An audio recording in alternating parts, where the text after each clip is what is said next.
University మంచి భవిష్యత్తు కోసం తెలుగు విద్యార్థులు ఇష్టపడే యూనివర్సిటీ. కాల్ 9059052378 9059052379.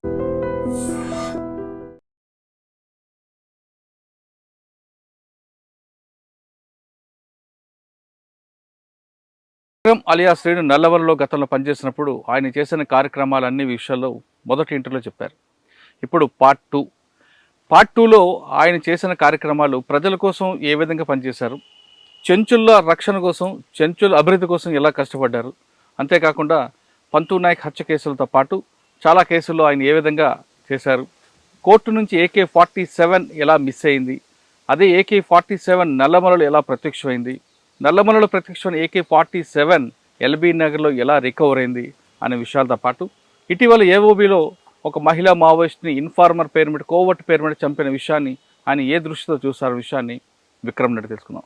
విక్రమ్ నమస్తే. నమస్తే సార్. విక్రమ్, ఫస్ట్ ఇంటర్వ్యూలో చాలా క్లారిటీగా చెప్పారు మీరు ఎందుకు వెళ్లాల్సి వచ్చింది, వెళ్ళిన తర్వాత ప్రజల కోసం ఏం చేశాను, చెంచులకు అభివృద్ధి కోసం ఏం చేయాల్సి వచ్చింది అని. చెంచుల అభివృద్ధి కోసం అంటే వాళ్ళలో తునికాకు విషయంలో కానీ, వాళ్ళ అభివృద్ధి కోసం కానీ, వాళ్ళ రాజకీయంగా వాళ్ళు ఎదగడానికి కానీ, రాజకీయ అవగాహన కానీ కొన్ని కార్యక్రమాలు చెప్పారు. అందులో పార్టీ ఆ విధంగా వచ్చింది కాబట్టి ప్రభుత్వం కూడా కిందకి దిగింది. అవును, ఈరోజు చెంచులకి ఇంకా అభివృద్ధి చెందాల్సింది ఉంది, చాలా ఉంది. ఎంతవరకు అప్పుడు మీరు చేశారు విషయంతో పాటు ముఖ్యంగా మీరు ఫస్ట్ ఇంటర్వ్యూలో కాకుండా కొన్ని విషయాలు దాచిపెట్టినట్టుగా తెలుస్తుంది. ఒకటి, పంతు నాయక్ హత్య కేసులో వాడిన AK-47 ఎర్రగొండపాలెంలో బాబురావు ఆయన కుటుంబం దగ్గర సంఘటన ఎన్కౌంటర్లో ఎలా ప్రత్యక్షమైంది, అక్కడ రికవర్ అయినది ఎల్బీ నగర్లో ఏ వేళ ప్రత్యక్షమైంది, ఎల్బీ నగర్ నుంచి మళ్ళీ ఇక్కడికి కోర్టుకి, మహబూబ్నగర్ కోర్టుకి ఎలా వచ్చింది, అంటే ఎల్బీ నగర్లో ఉన్న AK-47 మీరు నయీం హత్య చేయడానికి అక్కడ దాచిపెట్టినట్లుగా ఒక ఇన్ఫర్మేషన్ ఉంది. అది వాస్తవమా కాదా, జరిగింది కానీ ఎందుకు నయీం మీద అంత టార్గెట్ పెట్టారు, AK-47 అక్కడ ఎల్బీ నగర్లో పెట్టి ఆయన్ని చంపాలని ఎందుకు ప్లాన్ చేశారు. ఒకటి, ఇటీవల మన జరిగిన సంఘటనలు తీసుకుంటే మహిళా మావోయిస్టుల పట్ల కోవట్టు అనే పేరు మీద ఆ విధంగా హత్య చేయడాన్ని ఒక దళిత యువతని మీరు ఏ విధంగా చూస్తారు, దాన్ని ఖండిస్తారా లేదా సమర్థిస్తారా? ఫస్ట్ ఆఫ్ ఆల్, ఒక మహిళా మావోయిస్ట్ని పార్టీ హత్య చేయడాన్ని నేను ఖండిస్తున్నా. ఒకటి, పార్టీని నడుపుతుందంటే AOB Andhra Orissa border special zonal committee కార్యదర్శి గణేష్. అసలు ఆయన నేను అడుగుతున్నా, మిత్రమా అసలు మనం పతనం వైపా లేకుంటే విప్లవం విజయవంతమా వైపు అనేది నేను ఆయన అడగడం జరుగుతుంది. అంటే ఎవరన్నా కోవట్టు అనే ముద్ర పడితే అంటే వాళ్ళు కోర్టు కంటే ముందు ప్రచారం ఎక్కువ జరుగుతుంది. అది ప్రభుత్వాల లేకుంటే పోలీసులు చేస్తారనేది తర్వాత విషయము.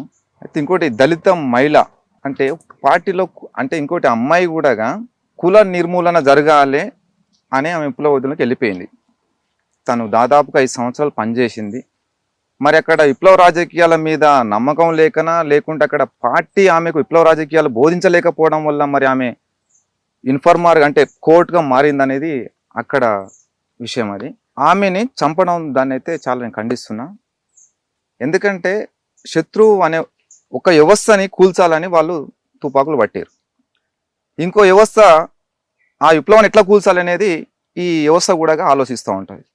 మరి బూర్జో వ్యవస్థ చేసిన విధానమే మావోయిస్ట్ అంటే విప్లవ పార్టీ కూడా ఆ రకంగా చేయడం కరెక్ట్ కాదు. ఎందుకంటే మన సమాజాన్ని మార్చాలని మనం విప్లవోద్యమంలోకి వెళ్ళాం. మరి వెళ్ళిన తర్వాత మనం ప్రజల్ని మార్చేది పోయి ఏ ప్రజలైతే పార్టీకి సహకరిస్తారో ఆ ప్రజలు కొంత బయటికి అంటే ఎక్స్పోజ్ అయిన తర్వాత ఇన్ఫార్మర్ అని చెప్పేసి లేకుంటే ఏదో అంటే ఇన్ఫార్మర్గా మార్చుకోవడమా పోలీసుల తర్వాత మీరు ఇన్ఫార్మర్ పనిచేస్తారని చంపడం అనేది కరెక్ట్ కాదు సార్. ఎందుకంటే ఈమెని ఒక మహిళా మావోయిస్ట్ని చంపడం దాన్ని నేను చాలా ఖండిస్తున్నా. ఇందాక మీరు చెప్తున్నట్లుగా ఆమె కుల వ్యవస్థ కోసం, నిర్మూలన కోసం పార్టీలకు వెళ్ళారు. అవును, 2017 నుండి 2024 వరకు అంటే దాదాపు 7 సంవత్సరాల పార్టీలో ఆవిడ ఏఓబీలు పనిచేశారు. అవును, పార్టీ కూడా ప్రకటించింది ఆవిడ దశల వారీగా పార్టీలో ఎదిగారని. అంటే పార్టీ నిర్మాణం లోపం అనుకోవాలా లేదా పార్టీ ఇచ్చిన శిక్షణలో భాగంగా లోపం అనుకోవాలా ఆవిడ కోవట్టుగా మారడానికి? అంటే మనం ఇచ్చిన ట్రైనింగ్ బట్టే కూడా అవతల వ్యక్తి మారుతుంటారు కదా. పార్టీ ఇచ్చిన ట్రైనింగ్ లోపం. ఆమెకు విప్లవ రాజకీయాలు కూడా ఆమె నేర్చుకోలేదు. అందుకే ఆమె ఆ రకంగా, నేను కూడా చెప్పట్లేదు ఆమె కోవట్ అని, కానీ పార్టీ కోవట్టుగా వ్యవహరిస్తుందని చెప్పేసి చంపేసింది. అది ఎందుకంటే ఇప్పుడు కోవట్టుగా సరే వాళ్ళ కుటుంబాన్ని బయట డిపార్ట్మెంటు ఇబ్బంది పెట్టడం వల్ల వాళ్ళు ఏమన్నా తల్లిదండ్రులు ఏమన్నా సహకరిస్తామని ఏమన్నా ఒప్పుకోవచ్చు. మరి ఈమె పార్టీలో ఉంది కదా, ఈమెకు ఆమెకు గ్యాపే ఉంటుంది కదా, మరి ఆమె ఎట్లా కోర్టుగా మారుతుంది? ఇంకోటి, ఆమె 5 సంవత్సరాలు 7 సంవత్సరాల తర్వాత కమాండర్ స్థాయికి ఎదిగిన తర్వాత ఆమె కోర్టు ఎట్లా మారుతుంది? కోర్టు అని ఎట్లా ప్రకటించి ఎట్లా చంపేస్తుంది పార్టీ? అసలు పార్టీ ఎవరైతే చనిపోయారో ఆ అమ్మాయి అన్నదమ్ముడికి డబ్బులు అందాయని, డబ్బుల కోసమే చేశారని, ఉద్యోగం ఇస్తాను పోలీసులు ఆశ పెట్టారని, ఇటువంటి ఆరోపణల మీద చంపామంటూ ఆవిడ మెడ మీద ఒక లెటర్ కూడా పెట్టారు. సరే, ఇప్పుడు ఆరోపణ వచ్చింది సార్. ఆరోపణ వచ్చినప్పుడు ఆమెని ప్రజాకోర్టు పెట్టి ప్రజాకోర్టులో ఆమెని క్షమించి వదిలిపెడితే బాగుండేది. పార్టీకి నష్టం చేయలేదు కదా. మరి ఆమె ఇప్పుడు కోర్టుగా మారింది, పార్టీని ఇంతమంది నాయకుల్ని ఎన్కౌంటర్ కావడానికి కారణం ఈమెను కూడా ప్రకటించలేదు పార్టీ. ఈమె కోర్టు ఎవరిస్తున్నందుకు పార్టీ విధానాలు కరెక్ట్గా లేవు కాబట్టి ఈమెని చంపేసినామని చెప్పేసి పార్టీ ప్రకటించింది. అయితే ఇప్పుడు ఒకవేళ పార్టీకి ఏమన్నా నష్టం చేస్తే అది పార్టీ శిక్షించాలి. కానీ నష్టం చేయలేదు, సరే ఈమె కోర్టు అని అనుకుందాం.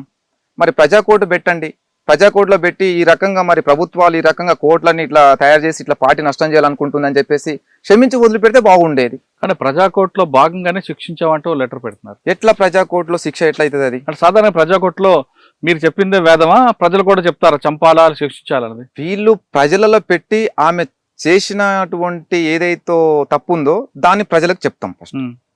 మరి దాన్ని ప్రజలు మైనారిటీ బై మెజారిటీ, ఆ పీపుల్ అక్కడ ఉన్న ప్రజలు ఏ విధంగా అయితే వాళ్ళు పార్టీకి చెప్తారో దాన్ని బట్టి అక్కడ యాక్షన్ ఉంటుంది. ఓకే, కానీ ఆమెను అయితే చంపకుండా ఆమెను వదిలిపెడితే బాగుండేది సార్. కానీ పార్టీ ఇప్పుడిప్పుడే ఎదుగుతుంది. ఏఓబిలో చింతూరు దగ్గర ఒక గ్రామంలో ఒక 15 బైకులు డంప్ చేశారు. ఆ 15 బైకుల మీద యాక్షన్ టీములు తిరగడానికి ప్లాన్ చేస్తున్నారు. 15 బైకులు ఒక దగ్గర పెట్టారు. ఈ 15 బైకుల విషయాన్ని పోలీసులకు చేరవేయడంలో ఈమె పాత్ర ఉందని పార్టీ నమ్ముతుందని ఒక అంతర్గత సమాచారం. అంటే అటువంటి విషయాలు చెప్పొచ్చా మరి బయటికి? ఇప్పుడు ఆమె స్థాయి చాలా చిన్న స్థాయి సార్. ఇప్పుడు పార్టీ నిర్మాణాల్లో ఏ స్థాయికి ఎలాంటి నిర్మాణాలు చెప్పాలో అదే నిర్మాణాలు చెప్తారు. ఈమెకు ఓన్లీ ప్రొటెక్షన్ మాత్రమే, ఇది నాయకులకు ప్రొటెక్షన్ మాత్రమే. కాబట్టి ఆమె బయటికి రాదు. ఆమెకు బాధ్యత లేనిది అక్కడ క్యాంపెయిన్ చూసుకోవడం, అక్కడ పార్టీ నాయకత్వానికి రక్షణ చూసుకోవడమే ఆమె బాధ్యత. అట్లాంటి బాధ్యత ఉన్న ఆమె బయటికి ఎట్లా వస్తుంది, బయటికి ఎట్లా వచ్చి వీళ్ళతోని లింక్ అవుతుంది? కాదు అది.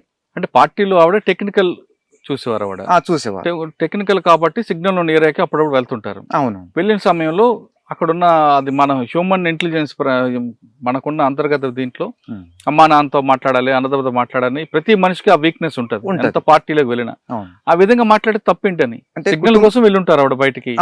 ఒక్కరు వెళ్ళారు కదా సార్, ఒక్కరు వెళ్ళరు పార్టీకి. ఇప్పుడు ఆమెను ఒక్కరినైతే ఎక్కడ పోయినా కూడా పార్టీ ఎక్కడ పనుల మీద పంపినప్పుడు సింగిల్గా అయితే పంపదు. ఆమె తోటి 2 వెళ్ళడమా, లేకుంటే ఒక దళం వెళ్ళడమా, దళం వెళ్ళి సిగ్నల్ వెళ్ళిన తర్వాత ఫ్యామిలీ పిలిపించుకోవడం అనేది చేస్తుంది పార్టీ. మరి సెల్ ఫోన్ అనేది ఎవరు వాడరు, దాంట్లో ల్యాప్టాప్ ఉంది. ల్యాప్టాప్ కూడా ఆమె స్థాయిని బట్టి ల్యాప్టాప్ ఇస్తారు. ఆమె స్థాయి అది కాదు, అంటే ఫోన్ వాడే స్థాయి కాదు, ల్యాప్టాప్ వాడే స్థాయి కాదు. ఓన్లీ మొబైల్ వాడేది ఒక జిల్లా స్థాయి నుంచి, ఒక రాష్ట్ర స్థాయి నుంచి, కేంద్ర స్థాయి నుంచి ఒక మొబైల్స్ వాడతారు. అది కూడా అవసరం ఉంటేనే ఆన్ చేసి ఫోన్ మాట్లాడి మళ్ళీ పక్క పెట్టేసుకుంటారు. ఈమెకి డైరెక్ట్ ఎట్లా ఫోన్ ఇస్తుంది పార్టీ కూడా, మనం అనుకుందాం. పార్టీ ఎట్లా ఇస్తుంది ఫోను? ఆమె స్థాయి కాదుగా, ఆమె స్థాయి ఫోన్ వాడే స్థాయి కాదు కాబట్టి ఫోన్ ఎట్లా ఇస్తుంది? ఇయ్యదు. కానీ పార్టీలో ఉదయ్ అనే వ్యక్తికి ఈమె అసిస్టెంట్గా ఉన్నారు కాబట్టి ఉదయ్ సమాచారం అంతా కూడా ఈవిడ దగ్గర ఉంది.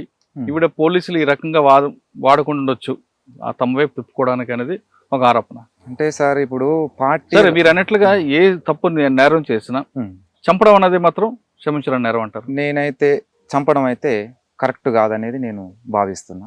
అంటే అంతకన్నా పెద్ద ద్రోహం చేసిందని పార్టీ భావించవచ్చు కదా. చైనా ఉద్యమంలో పొలిట్ బ్యూరో సభ్యులు కూడా కోర్టులుగా మారిన తర్వాత రాష్ట్ర స్థాయి, కేంద్ర స్థాయి నాయకులను కూడా నష్టం చేసింది అక్కడ చైనా ప్రభుత్వం, చైనాలో.